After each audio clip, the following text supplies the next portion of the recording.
나를 아시고 나와 함께 하시는 하나님, 나를 아시고 나와 함께 하시는 하나님이라는 제목으로 말씀 나누겠습니다. 시편 139편 전반부를 읽어봤습니다. 내용상 두 부분으로 단락을 구분할 수 있습니다. 1절과 6절 그리고 7절과 12절입니다. 1절에서 6절은 전지하신 하나님을 노래하고요, 7절에서 12절은 편지하시는, 어디나 계시는 하나님을 말씀하고 있습니다. 먼저 1절 보시면 같이 1절 읽어보겠습니다. 여호와여, 주께서 나를 살펴보셨으므로 나를 아시나이다. 예전 성경에는 나를 감찰하셨다라고 번역되어 있습니다. 그래서 이제 감찰하다, 살펴보다는 이 원어의 의미가 탐광해서 채광하다, 또 적진을 탐지하다는 뜻입니다. 그러니까 그냥 훑어봤다가 아니라 무언가를 알아내기 위해서 깊이 파헤치고 의도를 가지고 집중적으로 자세히 살펴보는 행위를 가리킵니다. 게다가 1절 끝에 보시면 나를 아신다고 했을 때 이 안다가 원어로 야다라고 합니다. 이 아담과 하와가 동침하여 아는, 친밀하게 아는 그 의미를 야다는 동사인데요. 그러니까 내가 하나님이 나 누구 알아 이렇게 하는 것이 아니라 전 인격적으로 실제적인 삶과 관계적으로 아는 단계로 아신다는 거죠. 그러므로 1절에서 시인이 고백하는 것은 무엇인가 하면 하나님께서 나를 향한 관심과 애정을 가지고 주의 깊게 살펴보시고 감찰해 오셨다는 것입니다. 그래서 하나님은 나의 진면목까지 다 알고 계시다. 내가 그냥 누군지 알아, 이 수준이 아니라 나에게 더 가까이 친밀하게 다가오셔서 인격적인 사귐의 관계로서 나를 아시는 분이 하나님이시다라고 말씀하는 것입니다. 하나님의 그런 아심이 구체적으로 어떠한가를 2절에서 4절 부연 설명하고 있습니다. 2절 보시면 주께서 내가 안고 일어섬을 아시고라고 합니다. 앉다, 일어서다, 이 대조되는 행위를 표현하고 있는데요. 이스라엘 사람에게 있어서 앉다는 것은 쉼을 의미합니다. 일어서다는 것은 일하는 것을 가리킵니다. 그러니까 매일마다 앉고 일어선 행위를 통해서 쉬고 또 이제 일어나서 일하는 그러한 그 사람의 평생의 어떤 매일매일의 삶이 모아진 전 인생의 기간을 통해서 나를 아신다, 이런 고백이 되는 것이죠. 2절 하반절도 보시면요, 멀리서도 나의 생각을 아시오며라고 했습니다. 상반절에서 앉고 일어서는 인간의 행동을 묘사했는데 하반절은 그런 일상의 삶을 살아가는 행동하지만 그 이면에 우리가 생각하고 움직이잖아요. 내 생각까지 밝히 하신다라고 하나님이 말씀하십니다. 그러니까 그것 멀리서 하나님이 보고 계시는 것 같은데 내가 일상을 살아가는 행동 이면에 내 생각까지 꿰뚫어 보시는 그런 알므로서의 하나님입니다. 3절도 2절과 비슷한 고백입니다. 나의 모든 길과 내가 눕는 것을 살펴보셨다라고 하죠. 길이란 것은 공공의 장소입니다. 그래서 일하고 사람들을 만나기 위해서 우리가 아침에 일어나서 그 길을 가는 것이죠.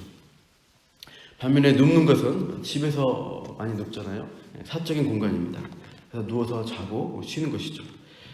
2절과 동일하게 쉬는 내 사적인 삶이 있고 또 밖에 나가 길을 걸어가는 공적인 삶이 있습니다. 저희 모든 공적, 사적인 내 모든 인생을 살펴보고 계신다는 의미가 됩니다. 그래서 3절 하반절에 나의 모든 행위를 익히 아신다는 고백인데, 나의 모든 삶의 영역을 하나님이 계속 살펴보심으로, 감찰해 보심으로 그냥 한번 쓱 보고 다 알았다 이렇게 하는 것이 아니라 수많은 우리 일상의 삶을 다 들여다보시면서 반복적으로 아시고 접촉하시면서 깊숙이 우리를 알아가시는 그 알입니다. 그래서 4절 말씀에 하나님의 4절 말씀으로 우리가 하나님의 알을 이제 알 수 있는데요. 4절 말씀 같이 읽겠습니다. 여호와여, 내 혀의 말을 알지 못하시는 것이 하나도 없으시니다.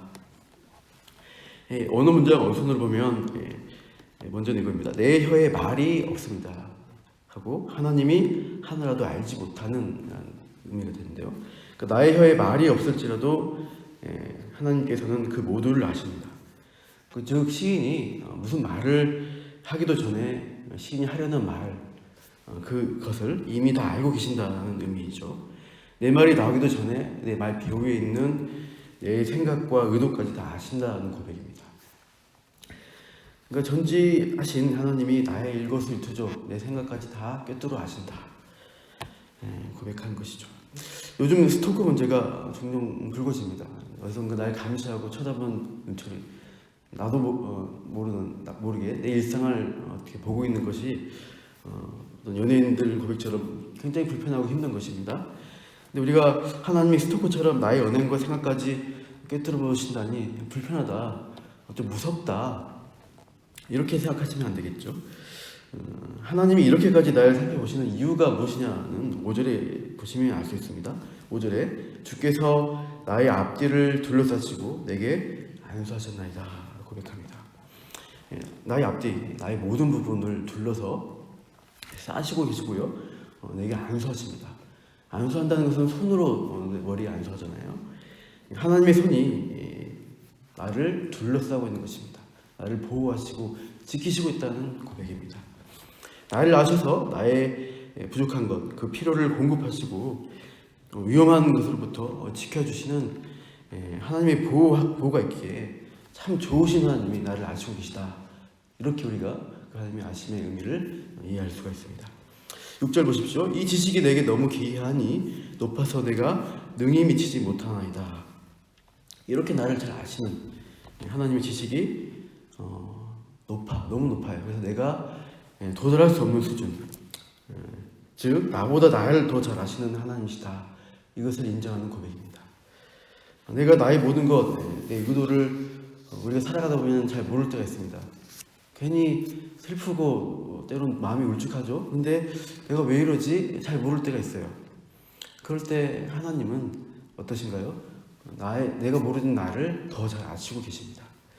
그래서 나의 필요를 아시고 나에게 선하게 인도하시는 그 하나님이 이렇게 인도하시는 필요에 따라 가장 적절하게 인도하시는 그 하나님이심을 또 우리가 고백할 수 있습니다. 다음 7절 이후에는 편지하신 하나님을 고백합니다.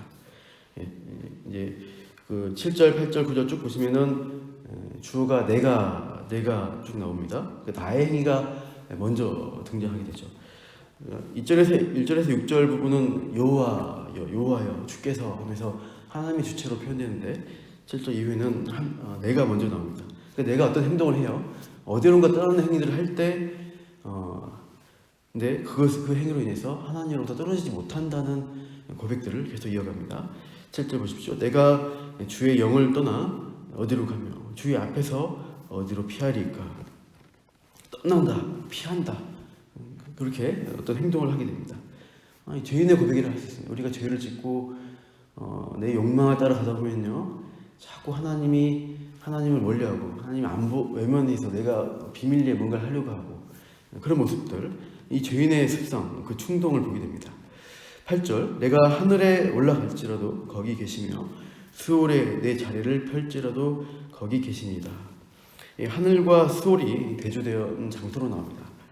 가장 높은 곳이 하늘이고요, 이 수월 음부라고 되어 있는데요, 가장 낮은 자리, 무덤과 같은 그 자리, 그런 낮은 곳에 갈지라도 거기에 하나님이 계시다. 내가 어디 가든, 높은 곳에 가든 낮은 곳에 가든 하나님은 함께 계시다.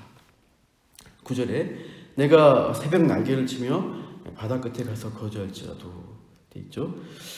이서 보시면은 이 바다라고 하면은 이스라엘 사람에게 있어서는 지중해, 큰 바다가 지중해입니다. 그래서 이스라엘의 서쪽 끝에 가는 것이죠.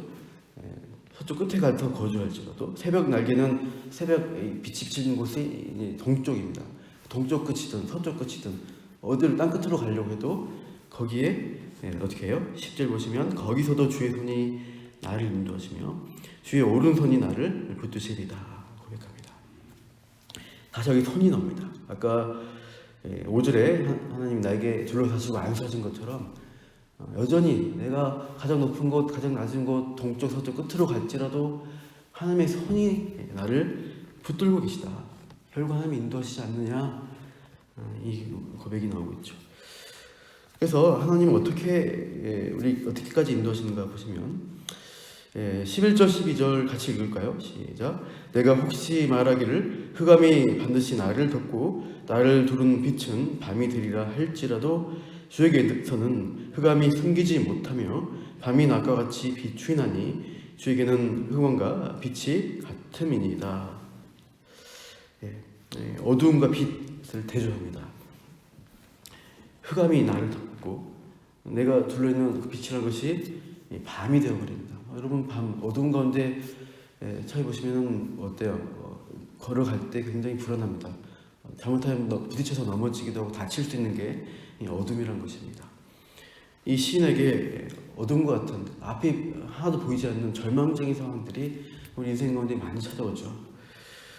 그런 가운데 아무도 없다, 나 외롭다, 불안하다 할 때 하나님은 어떠신가요? 12절 보시듯이 주에게서는 그 흑암이 나를 숨길 수 없습니다. 나를 두른 빛이 밤이 됐다 했잖아요. 근데 그 밤이 하나님이 역사하시면 낮과 같이 비추게 됩니다. 또 흑암이 나를 덮는다고 했는데 주가 오시면은 그 흑암이 빛과 같이 되어서 하나님이 나를 둘러싸시고 그 손을 붙드시고 인도하시는, 그렇게 나를 아시고 함께 하시는 하나님이심을 시인이 경험하고 누리고 또 앞으로 인생 가운데서 그 하나님을 체험해 갈 것입니다. 우리의 삶 가운데 이렇게 우리를 알고 속들이 있는 우리 전 존재를 아시는 그 하나님, 그래서 나를 사랑하시고 선하게 인도하시는 하나님, 그리고 내가 어디로 갈지라도 내가 죄 때문에 하나님 피하려 할지라도 하나님이 나와 함께 하시고 나를 붙드신다는 것을 오늘 말씀 가운데 깨달으시고 그 하나님과 함께 동행하시는 복된 모든 성도님들 되시기를 축원합니다. 기도하겠습니다. 하나님, 나를 아시는 그 하나님께서 정말 나를 사랑하시고 나에게 진정한 관심과 은혜 베푸시고자 하시는 그 알므로써 오늘도 매 시간 매 순간 나를 바라보시고 지키시는 그 하나님의 행위 가운데 일하심 가운데 우리가 감사드립니다. 내가 죄 때문에 하나님 멀리하려고 할지라도 하나님이 끝까지 나를 붙들고 찾아오시고 돌이키셔서 그 하나님의 선하신 인도하심을 누리게 하십니다. 흑암 가운데 절망 가운데 답답한 가운데 있을지라도 오늘도 함께 하시고 여전히 나를 아시고 인도하시는 그 하나님이 더 좋으신 분이심을 그 하나님을 믿고 오늘도 힘있게 이 하나님의 맡겨주신 일들을 또 시간들을 오늘 하루를 살아가게 하여 주시옵소서. 이렇게 역사하신 하나님 찬양하며 감사하며 예수님 이름으로